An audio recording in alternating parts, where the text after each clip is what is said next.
A situação lá ali do Rio de Janeiro, né, eu faço parte de uma convenção, que é a Jumieso, do bispo Ronaldo Magno, ali em Campo Grande, Big Field.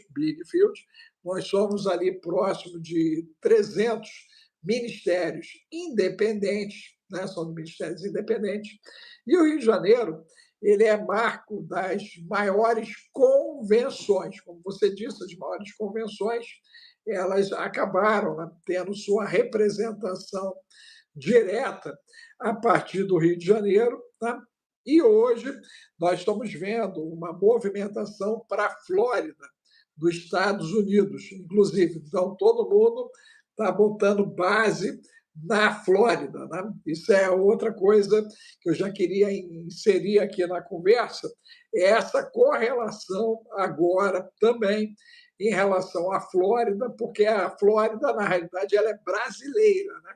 Para quem não sabe, é o estado americano com a maior concentração de brasileiros, talvez seja o lugar no mundo com maior concentração de brasileiros fora do Brasil é a Flórida.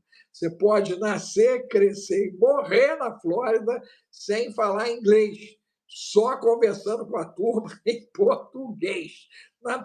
Todo esse êxodo, né, para a Flórida também, Efraim, está dentro dessa atmosfera de mudança de comando, ou seja, a Flórida vai ascender como um ponto de luz em meio a essa confusão, inclusive nos Estados Unidos, com os problemas que eles estão enfrentando. Um, dois, a situação agora desse portal aberto ontem, esse ato sacrificial gigante, nos lançaria na questão desse portal do 3 e Atlas, mais as operações que já são intercorrentes nesse 31 de outubro, que já é normal essa turma fazer as invocações, ou algo maior pode estar acontecendo, e por isso um volume tão grande de sangue foi derramado no Rio de Janeiro. Você vê que, assim, primeiro essa questão do Rio de Janeiro e Flórida. Como eu estava falando, quero agradecer aí a Rosa Guima pela contribuição aí, por estar impulsionando o canal.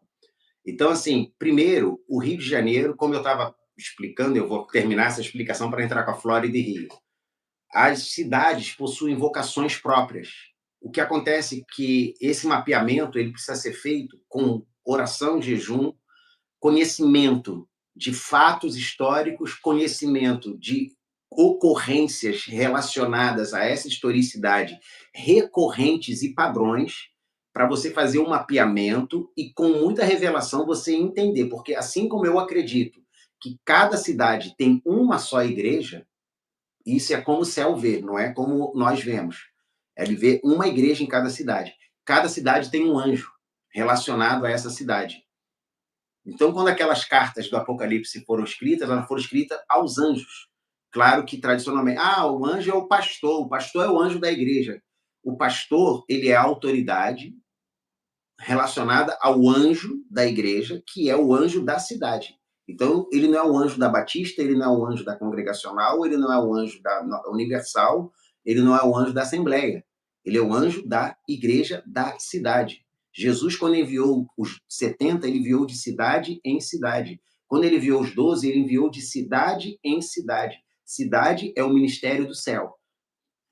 Nomes, denominações e bandeiras é o ministério dos homens. É aquilo que é dos homens, não pertence a Deus, pertence aos homens.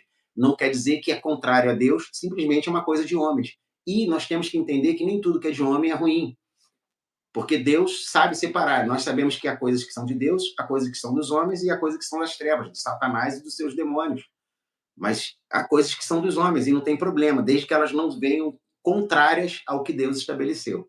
Então, quando nós temos uma vocação, nós entendemos que essa vocação, quando uma igreja inspira ou ela entra nessa vocação, por que a Universal cresceu tão rápido, como a Internacional e a Mundial? Porque elas começaram, desde o início, combatendo o que era de pior, que era o domínio satânico na pobreza, na miséria, que causa tanta criminalidade. Então, eles estavam combatendo a origem, não tinham uma boa teologia, não tinham uma fundamentação boa, mas estavam na linha de frente daquilo que mais afetava uma cidade vocacionada ao arrependimento. Por que a Flórida? Aí você fala, será que a Flórida vai ter um avivamento? A Flórida tem a sua própria vocação, que de alguma maneira se identifica com alguma cidade do Brasil, porque a gente saber que tem mais brasileiros na Flórida é um dado, mas quais as origens dos brasileiros, a maior parte são da onde? E desses que estão lá, quais ministérios estão conseguindo crescer e fazer a diferença? Que tipo de atuação eles têm que realmente causa crescimento? Aí você faz um padrão. Aí é fácil. Valadares mandou um monte para Minas Gerais. Mas aí você vê que há coisas que são dados estatísticos, mas não são realidades espirituais. Por exemplo, uma cidade vai ter sempre mais gente numa determinada região, porque os parentes que já estão lá trazem os parentes, os amigos, o colega, o vizinho.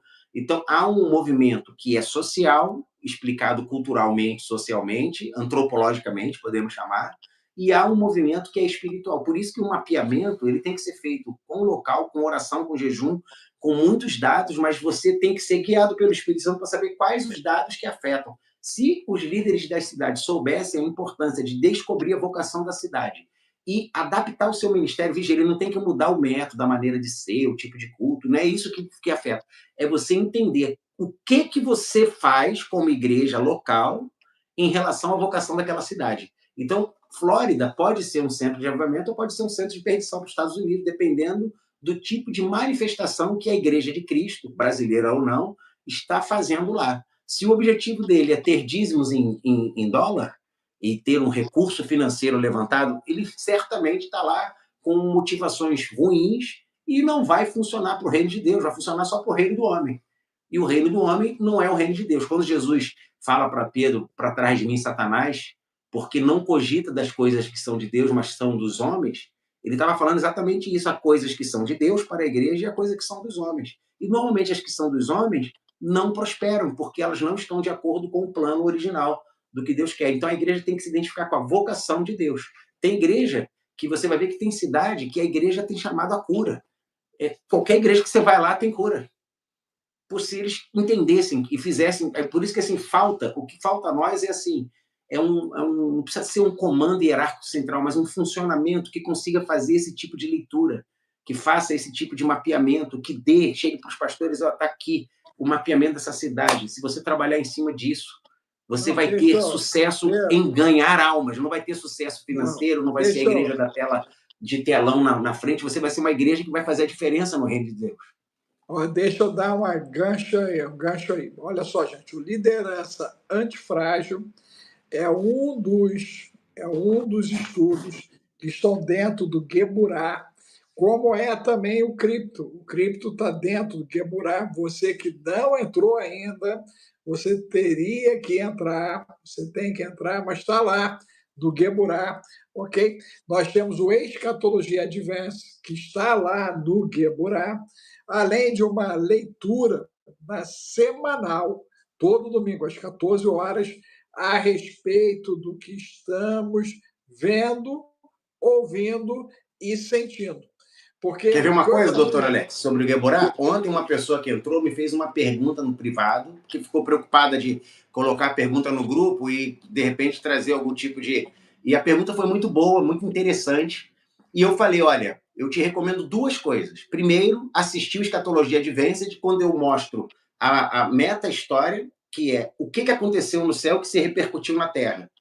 Eu falei, a guerra não começou na Terra, a guerra começou no céu com um dragão.